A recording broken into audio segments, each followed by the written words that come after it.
Hey guys, it's Ryan here with Hobbies of Man once again, and today we're doing another book review. Today we're looking at Cradle number 8, which is called Wintersteel.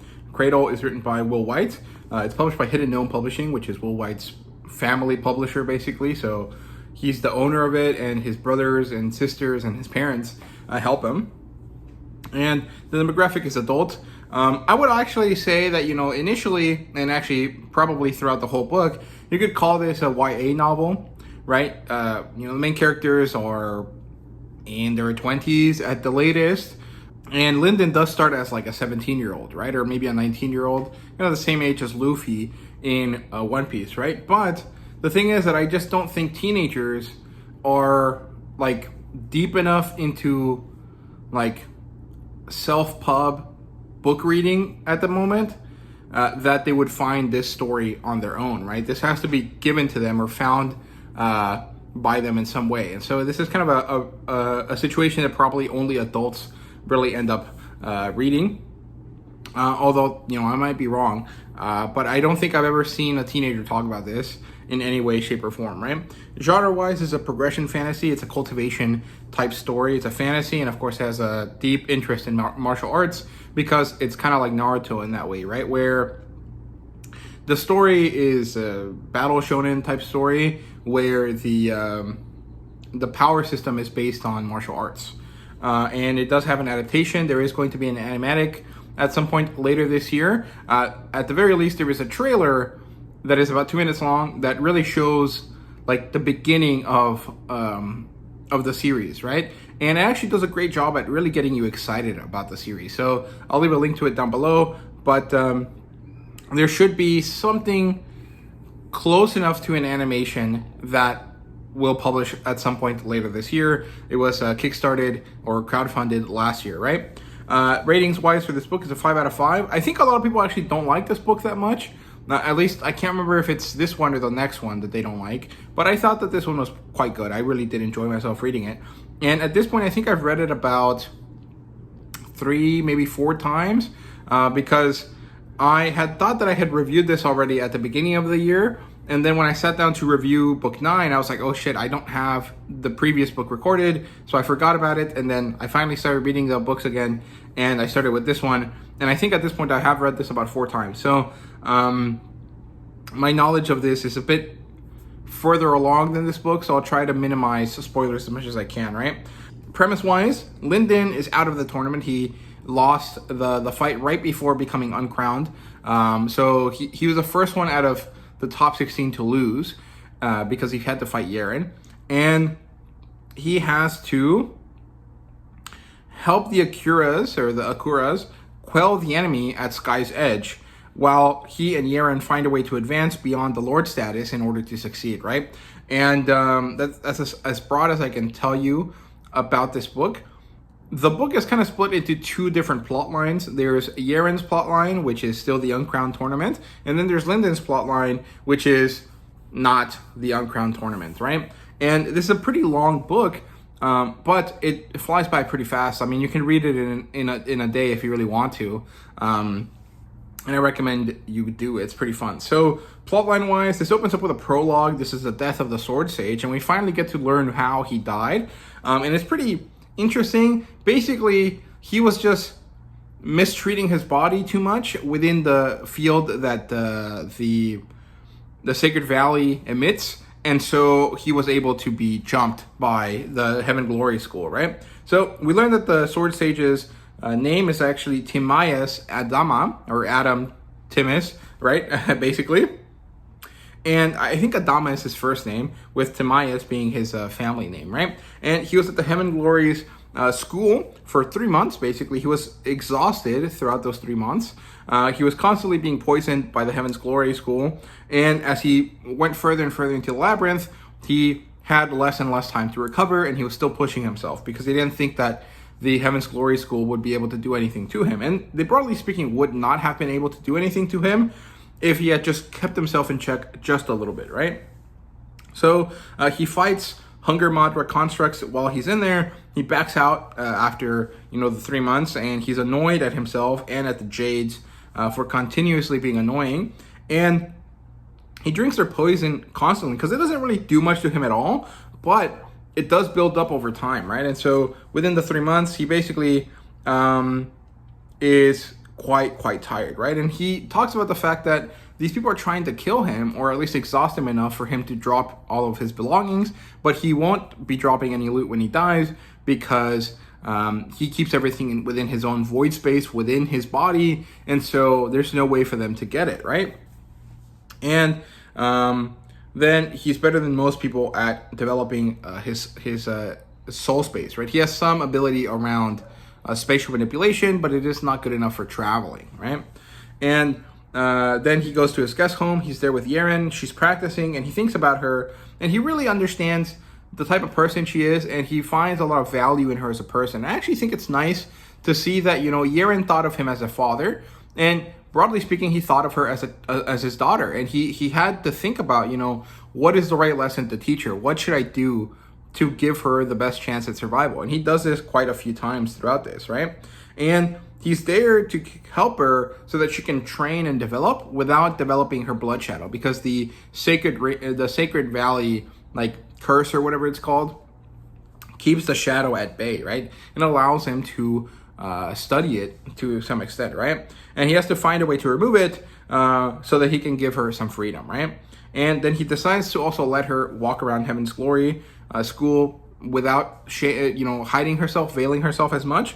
And they say goodnight, and then suddenly in the night he feels pain. He wakes up and he realizes that the Heaven's Glory school has jumped him, and that they all have shivved him with these special half silver blades. So they disrupted his mana, they messed up his concentration, and because he's already so debilitated by being here for so long, he can't develop himself, or he can't bring himself back to peak condition quickly enough to get rid of them. And so he ends up having to fight a lot of them, and as he's doing this, he gets more annoyed than hurt at them. He decides to kill one of them quite easily, and then Yeren shows up. She's in peak condition at this point because the field doesn't affect her as much. And so as Yeren shows up, Adama fears for her life, right? He wants her to be safe. He knows that she won't be safe here, so he forces her away. He dies in battle. His remnant is born, and then we know how this picks up into the beginning of Cradle, right, with Unsold. So it was really good. I actually really enjoyed this prologue. I thought it was a great way to start the book, because it finally gives us, answers to a question that we had, and it helps us understand Yeren as she goes through the development of herself through this, right? Because she has to go to Overlord, and that requires a special type of phrase or kind of acknowledgement of herself, right? And so by understanding Tamayas, or Adama, the Sword Sage, we can understand Yeren better as she goes through this story, right? We come back to the main story at this point. Northstrider has caught Linden. He asks him who's Dross, and forces Dross out, right? So he shows him a construct, which happens to be the Oracle Tree turned into a ball, kind of like a presence, or kind of like Dross, and he shoves Dross inside, and he tells him to escape. And then he pulls Dross away from Linden, as far away as he can, and Linden actually uses his aura, or his control over himself, in order to try to strengthen his link to Dross. And so he's kind of pulling against Northstrider's power. And Northstrider eventually, realizes this, and he's like, oh, okay. And I think he gains a manner of respect for Linden at this point, and he allows it to snap back into place. And so Linden and Dross are not separated, right? Northstrider then brings Linden with him. He goes to an assembly of monarchs, and then they talk about why the Abaddon showed up. Apparently, it's there to recruit the monarchs. It wants them to leave Cradle, but they are still too stuck in their ways to leave. They want to control Cradle. They want to be the most powerful, and they're not ready to ascend, or they don't actually want to at all, which is kind of interesting. And so this guy, Kyrian, arrives at this point again, and makes them make the tournament go by faster. Usually the tournament would take like a long time, maybe a year or so. I think at this point it's been like 6 months, maybe less actually. And so he forces them to finish it within a month, because the Wandering Titan's going to wake up. All of the Dread Gods are going to wake up, and they need to hurry up, right? So he's pushing them to do this. He's accelerating their timetable. And then the meeting ends. Northstrider gives advice to Linden. He tells him to get stronger, to think about his mantras, what they represent, and he also gives him kind of a demonstration of the consume technique. And maybe he does this later. I can't remember actually, but he does give Linden some advice at this point, right? Linden gets back to his room. He finds everyone there. Yeren is gushing at the battle. She was very happy that she and Linden could fight against each other full throttle, all out. And she's a little bit upset that he lost, but she's happy that they got to fight against each other, all out for once, right? And she's very happy with him, right? And so Linden is initially kind of upset. He's like, fuck, I lost. This sucks. And then as he sees Yeren act like this, he kind of gains a measure of happiness at seeing her so happy, right? And then he tries to show them a memory of Suriel in order to tell them about the fact that Shamira is a monarch, right? Turns out that, Draws can't actually show Linden's memories because they have been tampered with in order to avoid showing it to other people. So it's kind of interesting. This kind of ends. They have a strategy meeting. They move on. And later at night, while Linden is sleeping, Dross wakes him up. And he's like, hey, man, I stole some memories from Northstrider. Do you want to see them? And this gives them guidance to ascending to Monarch, right? Basically, Northstrider has a Hunger Madra technique that is similar to the Consume that Linden can do with his arm, with the binding that he has.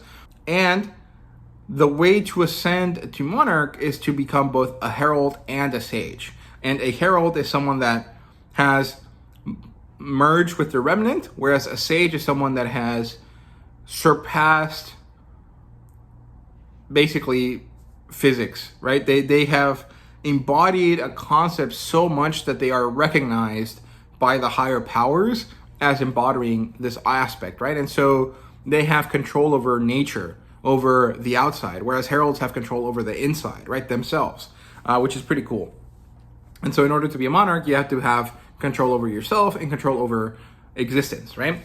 Which is pretty cool. I like that a lot. And so the next day, Linden and Yeren go with Ethan. He tells them his thoughts. He wants to win this fight, but is it really the right thing to do?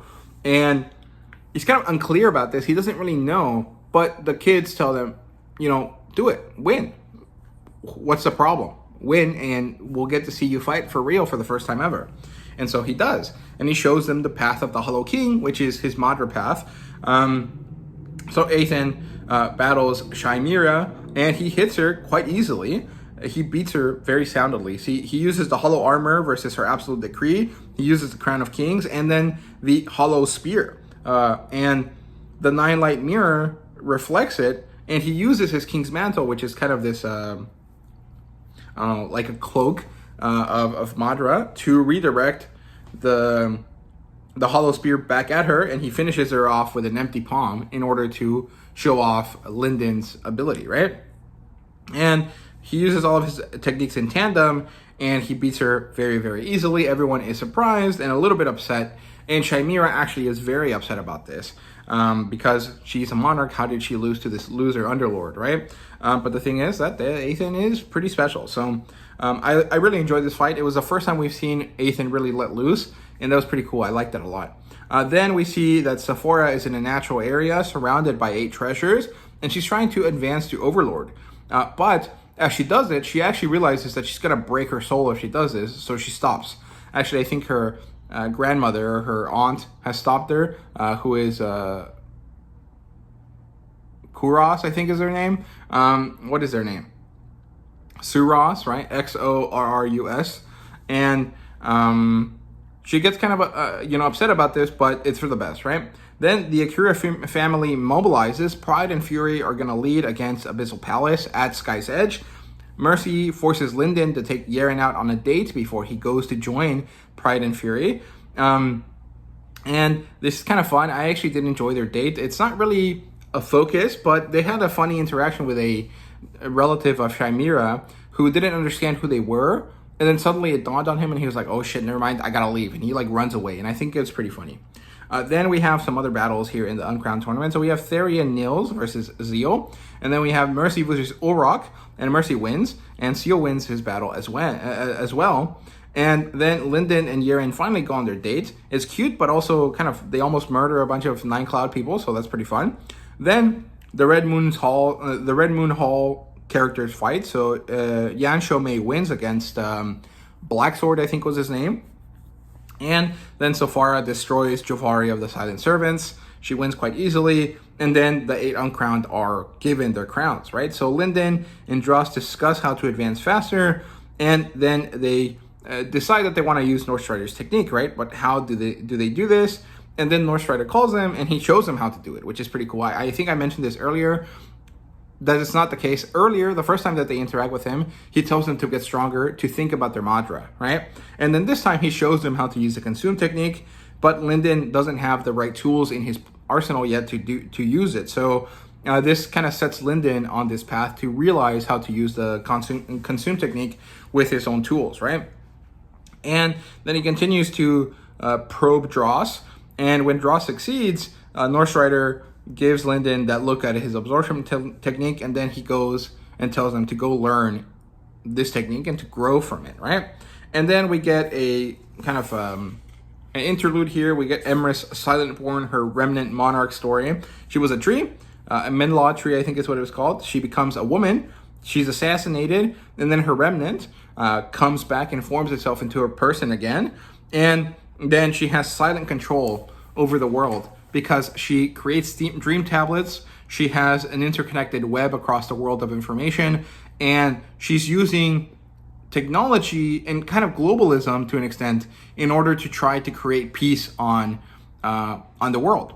And I think that that's cool, very much appreciated, but I don't think that that is actually to the benefit of the Abaddon or Cradle or the system that Will White has set up. Because if there's no conflict, how can great heroes appear, right? These heroes that become monarchs that eventually ascend the heavens have to be created. Cradle is special because it has an abundance of these people come out of it, right? And so Emrys is doing the right thing for the people of Cradle, but I don't think that she's doing the right thing for the overall like world or the overall system that Will White has created, right? So I think it's interesting because this kind of sets up a little bit of a dilemma, right? And I think it's not easy to explain in this part of the story, so I'll leave it alone, but maybe I'll talk about it in the book chatter for this segment of books, right? But I think it's cool. I actually like this a lot. And then the Uncrowned meet with the sages, and Yeren is going to be taught by the Winter Sage, who happens to be Adama Tamias's ex-fiance. She was going to marry him, and then he died, and so now she can't marry him. And she goes with Yeren, and then the Aurelius Sage, who's called the Oracle Sage, or the Sage of 1,000 Eyes, goes with Ethan. And then Linden says goodbye to them, and he gets a promise from Charity, the, I can't remember her sage title, but she's the sage for the Akira family, to let him travel to Sky's Edge, to help him travel to Sky's Edge, right? Linden and Yeren have a moment. Ethan gives Linden a dream tablet for his path and some advice. And his advice is kind of funny. It's what connects the 3 Madra that you have, what do you represent, and then develop volume and definition. And he kind of hides this one as a concept for him to take care of his hair. But I think that volume and definition in this case is actually talking about himself, like his Madra and his abilities, right?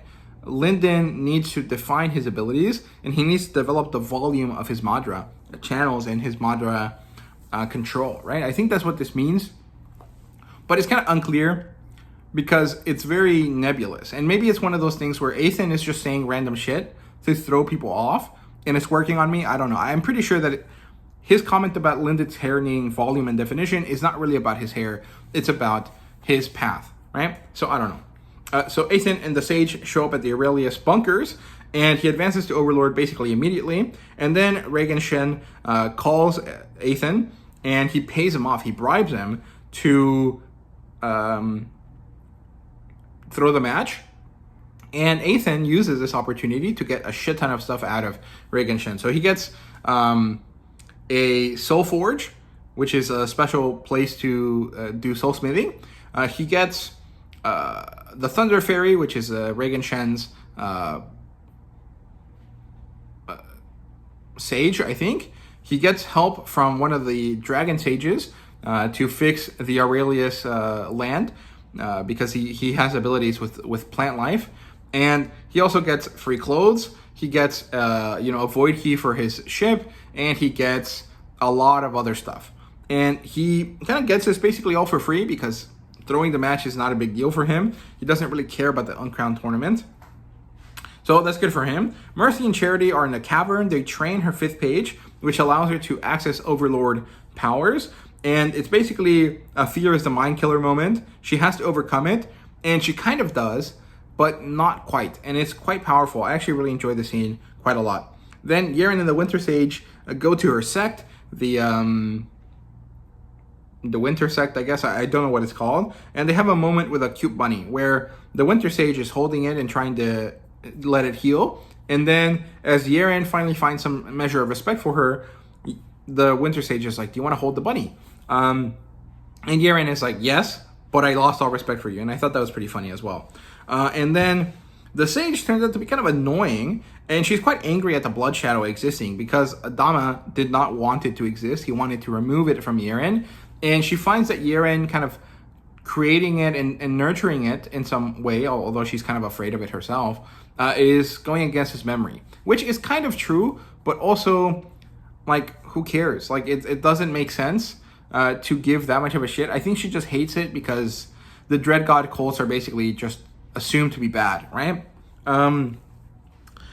So she explains sagehood to Yeren at this point, and this is when we clarify, being a sage is becoming an identifier for a specific power, right? So there's kind of a few different ones. Yeren is aiming to be the sword sage, so she wants to define swordsmanship, right? And then there's other ones. I think I can't remember what the winter one, what the Winter Sage has, but she has 2. North Strider has several, and different characters have different ones, right? But it seems like there's a dragon icon, a strength icon, a void icon, and a sword icon. Now, they mean different things. They don't actually represent dragons, swords, voids, like stuff like that. They represent other concepts, but they can be achieved through developing these ideas, right? So that's pretty cool.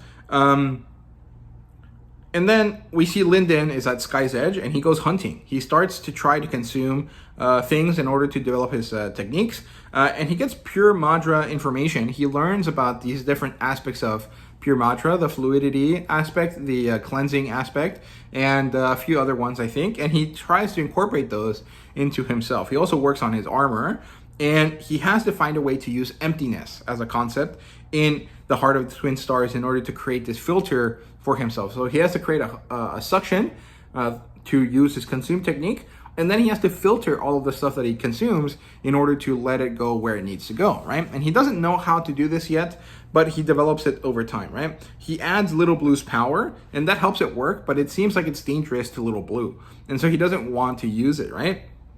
Then the Akurias arrive, and Linden is given a team and a bounty board, and Linden goes insane. He loves the idea of points. He wants to get all of them so that he can get all of the rewards, and he does a bunch of quick missions with Saya and all of the other team members that he has, and they destroy a bunch of beasts and they free a sect.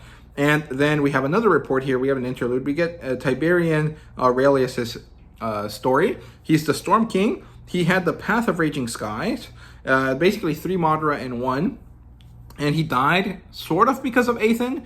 Athen basically told him to go talk to Regan Shen. Regan Shen decided that he didn't like what Tiberian was telling him, and so they had a battle, and Tiberian lost.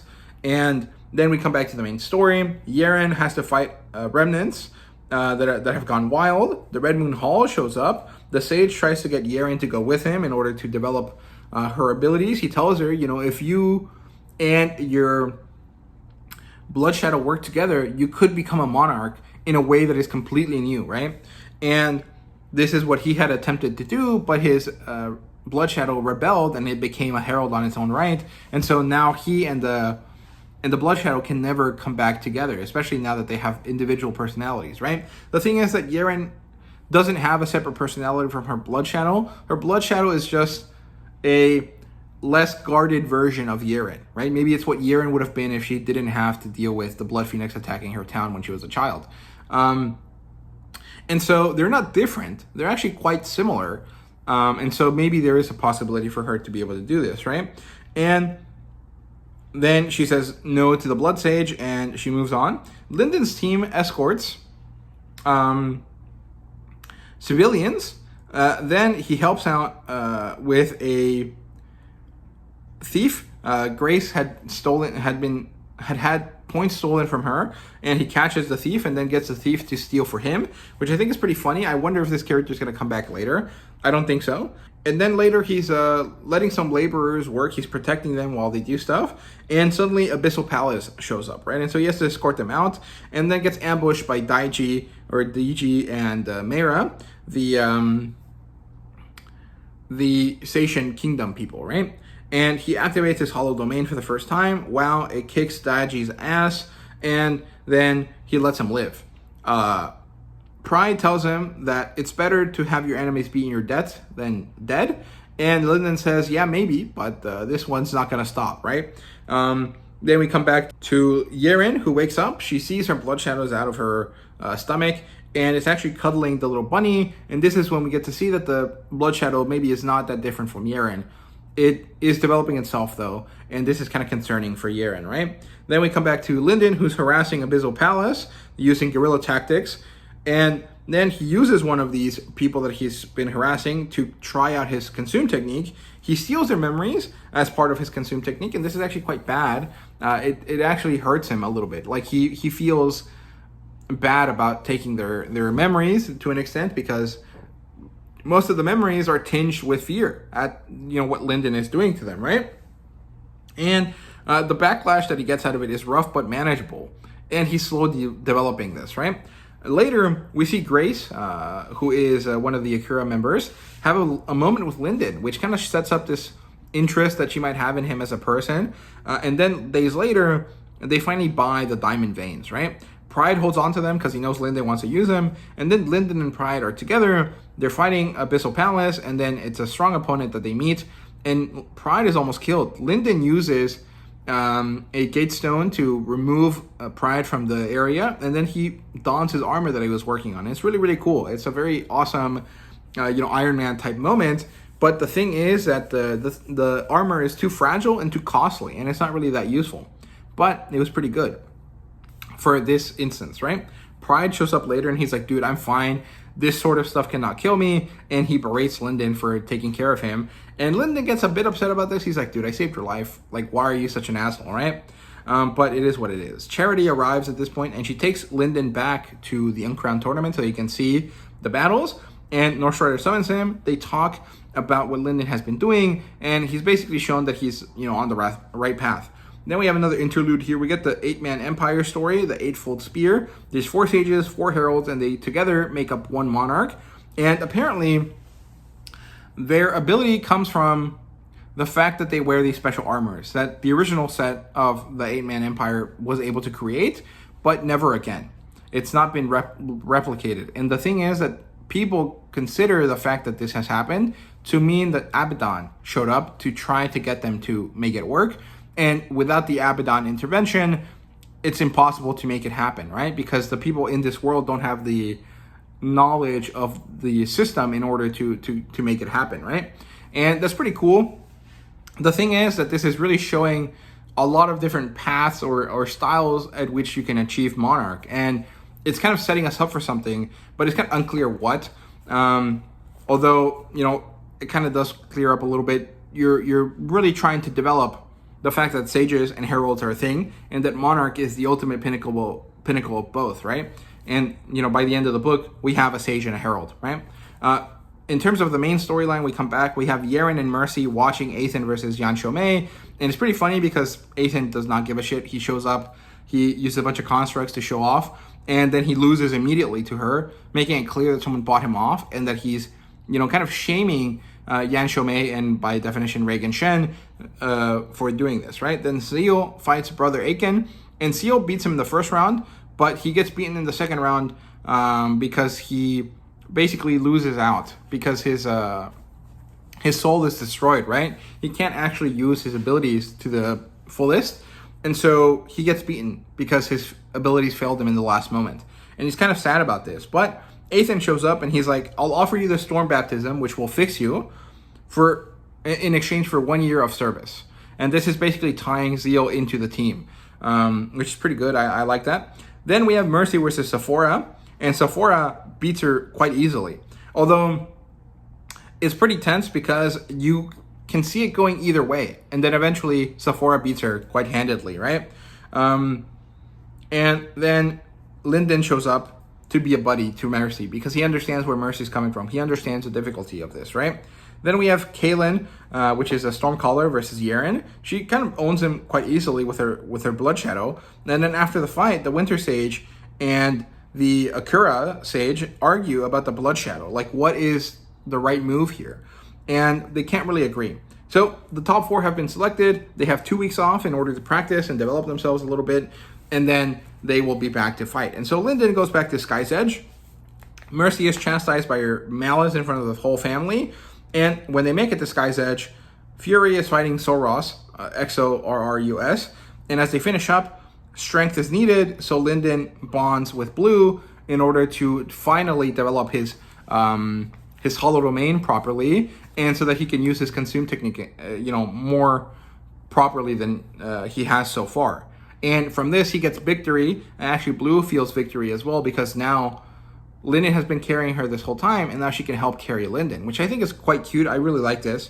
And so Pride and company are being harassed by dragons, and Lyndon shows up, and he has an awesome kind of start here where he uses the hollow domain. He, kind of gets involved in the game they're playing, and then he basically very easily beats Juvari, drains her, and then saves his buddies, and then they go off to do other stuff, right? I actually really like how Lyndon powers up and then immediately shows off with a superhero moment. I liked it a lot. I think it was really fun. And this is kind of like prime Lyndon at this point. He has 2 paths that are super different that he manages to develop in the same way. I wonder, the hollow domain is kind of like his, enforcer technique or his ruler technique maybe. So is this the same as like his Dragon Descends attack, right? Like it's the equivalent, right? So what are the equivalents to like Dragon Breath? Does he have a way to, shoot spears out of his hands of pure Madra? Ethan does that, so maybe he does have the ability to copy it. He just doesn't do so because he doesn't need to. Ultimately, I guess a spear or a shot of Black Flame is better than a shot of pure Madra, right? Then we come back to Yeren. She gets a bunch of presents. She gets a Sword Codex, a Soulfire technique, what's it called?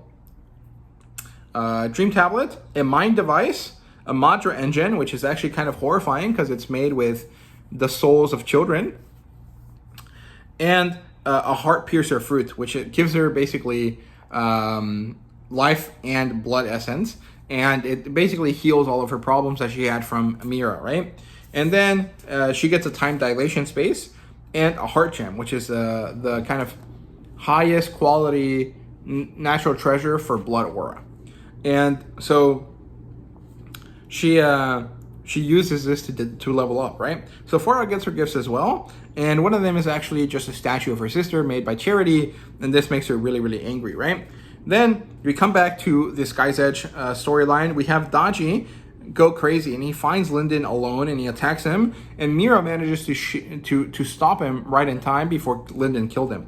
And then Yeren chases her Revelation. The Winter Sage trains the Blood Shadow, but she does it in such an ugly way. Like, she just beats the hell out of the Blood Shadow, and it's not really helpful. Then Yeren eats a Heart Piercer Fruit, adds Madra Engine into her body, and then breaks her spirit slightly, which is a problem, but also maybe not, because if she wins, they'll fix it for her, right? And the Blood Shadow is a bit too real. This is kind of scary to Yeren, but it's ultimately okay, right? The Monarchs are summoned by Kiran, the Hound, and they're forced to come to an agreement. And so Saseth Kunaz and Reagan Shen and Akura Malice and Northstrider all have to stay in the city until the end of the Uncrowned tournament.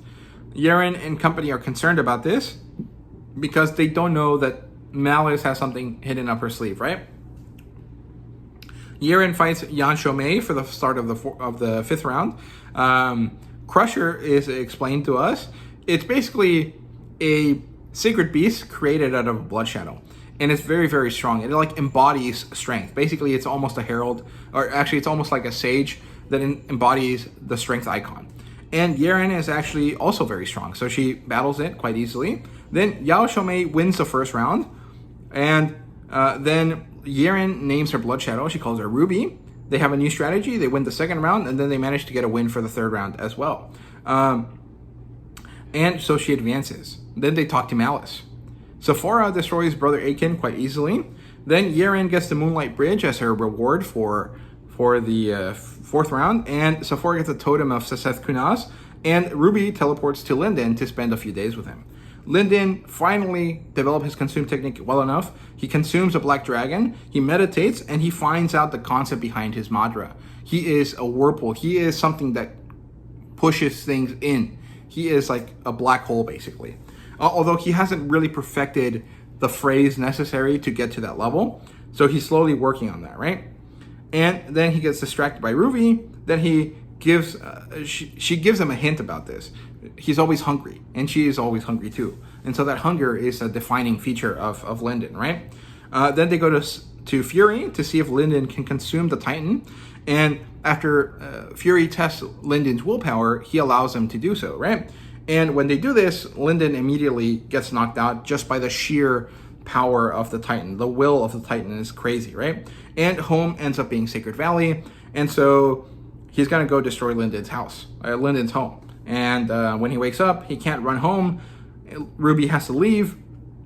And she tries to kiss him. And Linden is like, you know what? Thank you, but you're not Yeren, so I don't want to do this, right? And Linden realizes he needs to advance. At the same time, Yeren is also trying to advance. She gets quite angry, and through her anger, she actually understands her revelation. She is not the Sword Sage. She is not a Dama Timaeus, right? And so, bam, she advances to Overlord, and Ruby does not, because she was not with Yeren. So, as she travels back to Yeren, she has to actually go through her own revelation, and she does it quite easily, so she manages to advance and is back on, at peak, right? Reagan Shen then gathers all of the losers from the Uncrowned tournament, and he sends them off on an assassination battle, or an assassination task or mission, against the team at Sky's Edge. All right, so Sephora and Yeren start prepping. North Strider explains the final prizes and starts a battle, and Sephora is insanely strong. She manages to actually beat Yeren for the first time, even though Yeren reached the sword icon, and she ended up kind of battering Sephora a lot, but she loses the first round. She tries again. She starts with the sword icon, and she actually loses even faster than she did last time. And so Yeren and Ruby are like, okay, this is the last moment. This is our, 11th minute or whatever it's called. If we don't do this now, we cannot win. We will lose, and everyone we care about dies. What are we going to do about it? And so they decide to merge. And so when they merge, this is the same thing as becoming a herald. And so that's what they are. They are this weird pseudo-herald because they're not at the peak of Archlord. They're still kind of in the middle ranges of the Lord stages. And they somehow manage to still become heralds because of the Red Moon Hall sage's advice, right? And so they become something more than a overlord or overlady, and something not quite a herald, a pseudo-herald, if you will, right? There's a tense moment where they don't know if she's allowed to compete or not. Eventually, everyone agrees that she can, and so the fight starts, and she wins so handedly because she's that much stronger than Sephora at this point. Linden worries.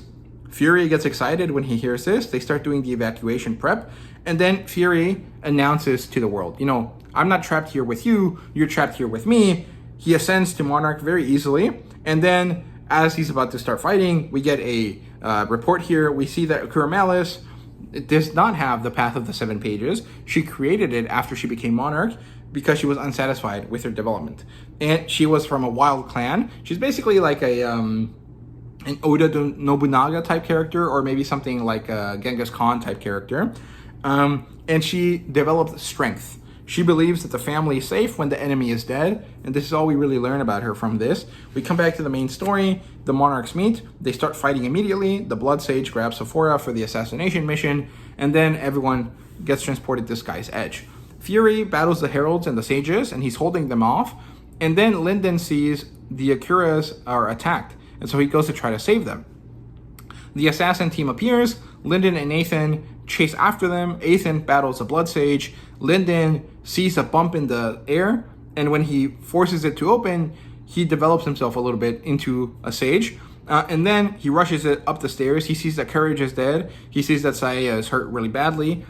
He kills Aiken. He grabs his broken crown. Then Doji is dead, and he kills Kaylin. And as he goes up to fight Shomei, he actually scares Crusher, and he does manage to consume a lot of Crusher, and so he becomes more physically fit. So he's almost like a herald himself at this point too, through just physical embodiment of strength, right?